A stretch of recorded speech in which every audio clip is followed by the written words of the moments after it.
Hey everyone. Hey. Welcome to In My Beauty Bag, where we talk all things beauty, business, and wellness. I'm Yamina, your host and the CEO and co founder of Yanni Beauty. Um, I love everything beauty related. I always tell people I see beauty in everything, all over everywhere. And so I wanted to create this space that we can just talk about beauty, but beauty from all types of perspectives. So from diverse beauty standards to beauty history to the beauty business, what that looks like, what products are trending, what looks are trending, all of the things. Beauty and business related, but we also got to sprinkle some wellness in there because I am a wellness coach and I teach mindfulness. And I think that is very, very important because, hey, like when you're in beauty, you have to be well from the inside out, right? To be your best self. So, in my beauty bag, it's all about that. This is episode 1 of season 1. I am so happy to be able to present this to you today. Um, it's Black History Month. So, as I'm recording this, it is Black History Month. And so, I thought that today, the very first episode, we would talk about beauty throughout history. Because beauty throughout history is something that has shaped our civilizations and our societies across the world forever. Beauty and beauty standards is nothing new. And we probably all know that. So this is nothing new. People have been defining what beauty looks like for people, what you should look like, how you should present yourself. And I kind of want to go through the times and talk about that and then bring it to our current times and talk about what beauty means right here in 2024, how I define beauty, and what I see kind of going forward. So if you are with me, let's talk about beauty through the ages. So we're gonna first talk about like ancient civilizations, right? So way back in places and times like in Egypt, Rome, Greece, Italy, the standards were emphasized by clear skin. Think about the Cleopatra's beautiful clear skin, symmetrical features, and everybody wanted that youthful look. I think that's the same now. We are wanting that youthful look. Um, but when you had that clear skin, that youthful look, it was kind of a sign of wealth. It was noble, but then they also had these very elaborate like hairstyles and things they wore on their hair.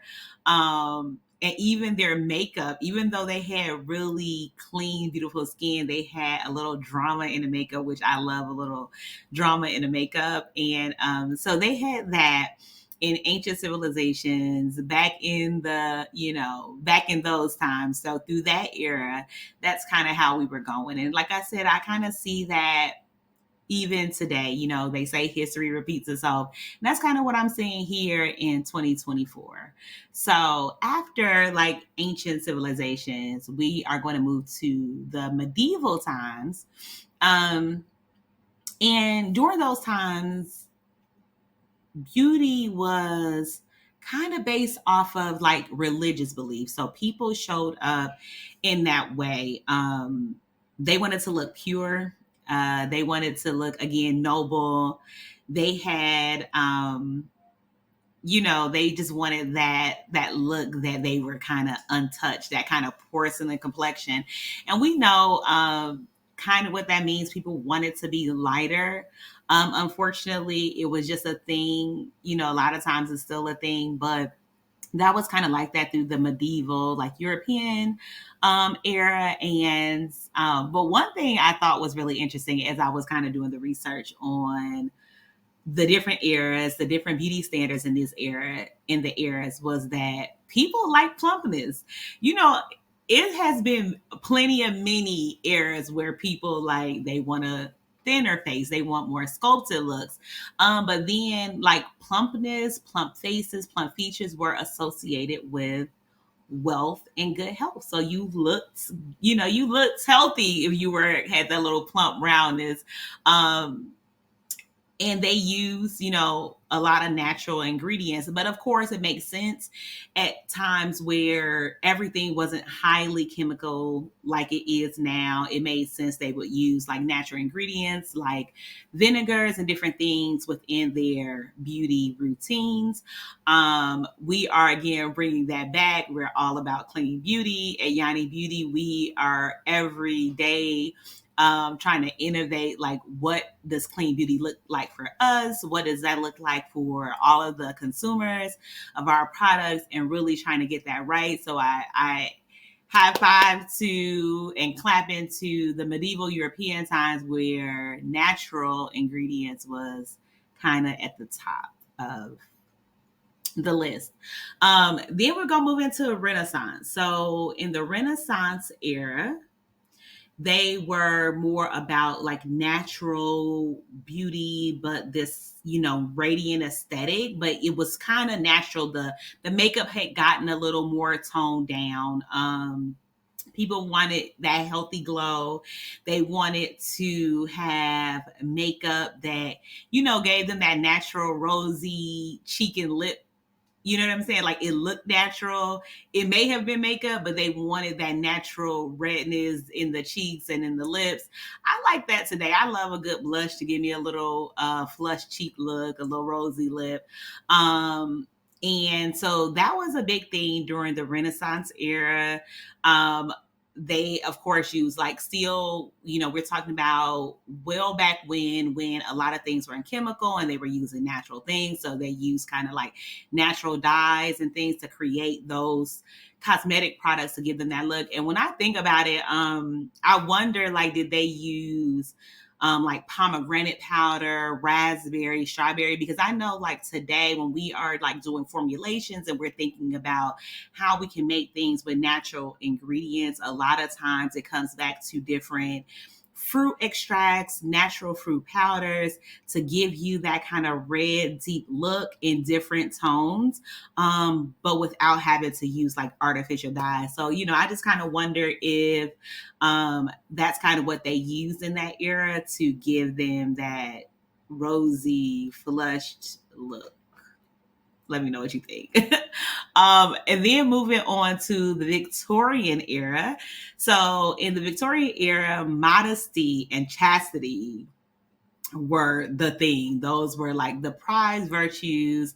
It reflected in their beauty standards. Women wanted to be like little delicate, ethereal flowers. They still like, wanted the rosy cheek looks. They were really good with being like shapely, like rounded figures, full figures, a little curves. So, like, let's just be real, like the black girls for, in our current times, a lot of times we got a lot of pushback from being curvy because it was kind of like, oh, you are fat or you're out of shape. But that was the thing in Victorian era for everyone. People wanted to be rounded. They wanted to be curvy. The hairstyles were elaborate. They would have like flowers, ribbons, decorative combs. It was the thing to be.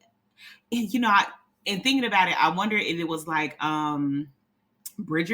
I love Bridgerton, so I don't know if that was the era of Bridgerton, but it kind of gives me that thought of, how they wore the dresses with the little poofs under to make it look bigger behind, wider in the hips. But then they also had like a lot of the flowers and the ribbons and the different things in their hair. So maybe if that's the Victorian era, let me know if you know anything about it. But that's kind of what I get from this era. Love the look, love everything about it. And yeah, I'm really feeling that era based off of their beauty standards. So then we get into these 1900s and like the 1920s, the roaring 20s. We know that's what it was called. they had like a really, really big shift in beauty. And you would think about like that flapper era, those little dresses with the frills. They had like short bob hairstyles. They had like bold makeup. But then they kind of went back to that really slim, and I don't want to call it boy, but kind of boyish figure where they were really like, you don't really want to see like your chest, your butt, your hips. It was kind of like getting really, really thin.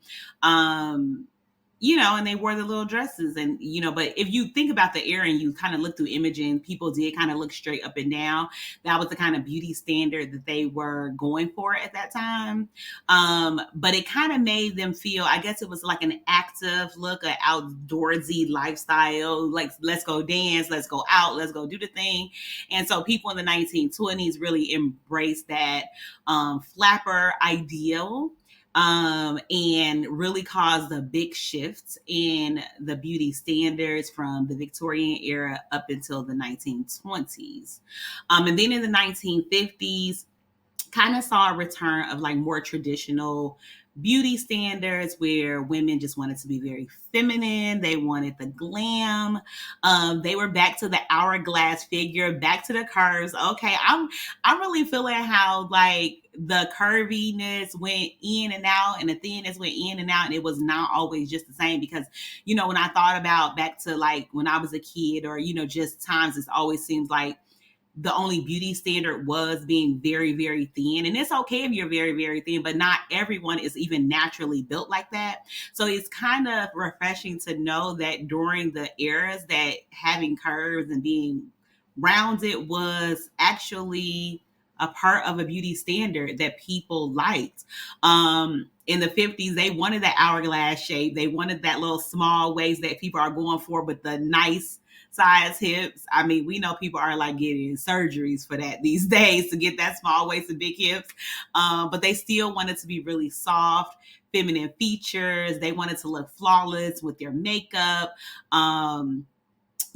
Looking at it, they were saying like a lot of red lipstick, some wing eyeliner. And if you really think about it, that has come back in the later 2000s with the red lip. I have on a red lip, love a red lip, some wing eyeliner, and really nice polished hairstyles. And then when you kind of went to the 70s, and this was especially true for like Black women in the 70s, people started embracing like the big hair, the big jewelry, the gold earrings, just really bold yet simplistic makeup, really flashy clothing. Again, the curviness, the hourglass figures were a thing. People were just kind of showing up and showing out kind of in that era, and I was absolutely loving it. When I always look back into like some of my favorite fashion eras, I wasn't born in the 70s, but I love to see it. Like I think I would have been a thing. I think I would have been a thing if I was kind of like a teenager adult in the 70s. But I wasn't even born. So there's that. And then the 1980s, it kind of brought even more like glam. Like I was born in the 80s. And so even though I was a little kid, when I kind of look back from the 90s and look into the 80s, people had like really bold hair. Like we went through some of the craziest hairstyles. You had like blue eyeshadow on, red lips, the brightest colors, the biggest hair. Like you gonna tease it, you gonna cut it. It's gonna be shaped like this, shaped like that. That was really the thing. We had like heavy blush, and I can imagine if I was wearing makeup in the 80s, I would have been. I'm telling you, I love some blush, and so I think it just will go with me throughout the times, no matter in or out. I love a good blush. People were really into like their fitness and having toned bodies. And this kind of where we see like that athletic build come into place. People didn't want to look too skinny, but they didn't want to look like plump or rounded. They kind of wanted to be toned and tight, and really, put a real importance on like their physical athletic figure when it came to like your body image, but still embracing that crazy hair and that bold eyeshadow. Like when I started Yanni Beauty as a hobby over 10 years ago, and at that time, that was like in the 2010s or whatever, all of that really bright eyeshadow had come back, and I had kind of started it creating like these natural mineral mica eyeshadows, and I hit it in all the colors, like yellows, blues, greens. And I mean, I would wear them. I would have like 3 different colors on my eyes at one time. Don't judge me. But that was, it kind of came back, I think. I think the 80s kind of came back into like the 2010s because people were buying it, people were loving it, and we were rocking the colors.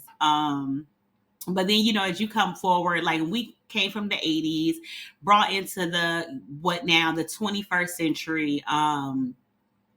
The thing that I love is that beauty has become more like diverse and inclusive. I always tell people we're not quite there yet, but we are really getting more toward a very, very diverse beauty standard where people kind of value self-expression. Like, I don't care what you wearing, I'm gonna wear this. I don't care what makeup trends you doing, I'm gonna wear this. And I love to see it because yeah, we follow, just like, people who like beauty, they might follow beauty influencers, they might follow beauty trends, but I love that people kind of take that step to kind of just be true to who they are and be really authentic with how they present in the world. And so really diverse and inclusive beauty is happening right now. It's on the rise. Social media, I have a love-hate relationship with social media, but it has definitely helped to put a shine on how many different people and styles are there and how they could be represented in beauty. Like, from the color of your skin to your body shape or body type. So what you think looks good with your makeup. So you might like a minimal, clean glass skin look, but then you also might like bold color. You might like a rosy cheek still, a flush lip, whatever it is. Like, people are just letting people be people, and I love that because I think that's what beauty really is all about. Is really all about us being able to embrace what makes us feel beautiful. Like, I may look good to you or may not, but really for me, the more important thing for me is when I look in the mirror, how do I feel when I put on makeup, or if I don't put on makeup, if I wear my hair in locks, or if I'm wearing my hair straight or in a fro, or whatever. I want to feel beautiful for myself and not like worry that other people don't care. But I'm also at an age that I don't care anyway. Like, can't nobody tell me anything. But, especially for like younger women and even younger men, just, having not to fit in this box and kind of can feel good about themselves. So like that natural beauty, being authentic, that self-care that comes from embracing who you are, creating your own beauty standard. I'm going to say it like that. Creating your own beauty standard is really the thing that's happening right now. It's going throughout the 21st century. It's in 2024. My thoughts, predictions is that this will continue. You'll start going outside and people will start looking not like everyone else. You would see people with different clothes styles on at any given time, any different makeup. Of course, it's already cross gender, so the gender thing lines will kind of get blurred when it comes to beauty and beauty standards, whether you like it or not. And whether that's your preference or not, I think that's something that we will continue to see as like the years come throughout this 21st century.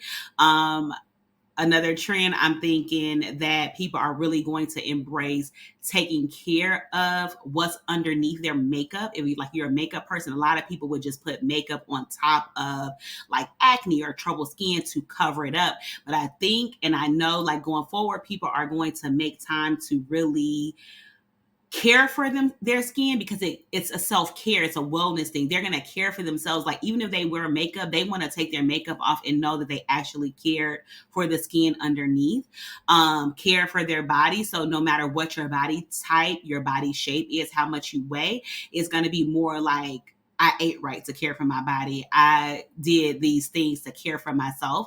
And I think that is all part of a great beauty and wellness standard now, and hopefully throughout futures. So let me know what you think about those beauty standards, those beauty traditions. If you happen to be a person who loves history, kind of have some input on what those standards may have been like, because I'm giving like a brief overview of just some quick research on beauty standards and just looking at photos and looking at how things appeared to the naked eye. But let me know your thoughts about beauty throughout the history as we celebrate Black History Month. It is a history month, so I thought it would be the perfect good segue into the month. Tell me some topics you want to talk about when it comes to beauty business, business wellness, all of that good stuff combined, so we can talk about it in my beauty bag. I am going to have some people on at some point, and so let's just really get to know each other. Let's get to know each other over beauty and wellness. Before I go, I am going to again show you. I told you I would tell you what I was wearing, so on my lips, this is Yanni Beauty. It is our Boss tinted lip gloss. So this one is a lip gloss. We also have Boss available in a matte liquid lipstick and in a traditional moisturizing lipstick. So you can get Boss Red. So if red is your thing, red is my thing. I love it. See, it goes on glossy. It's hydrated, so it's not like a color lip gloss is going to dry your lips. It actually hydrates while giving you the color. It has good little staying power. On my cheeks, I am wearing Yanni's Floral Blush. I'll link all of these products in my description. So I have Yanni Floral Blush in Rose, I believe.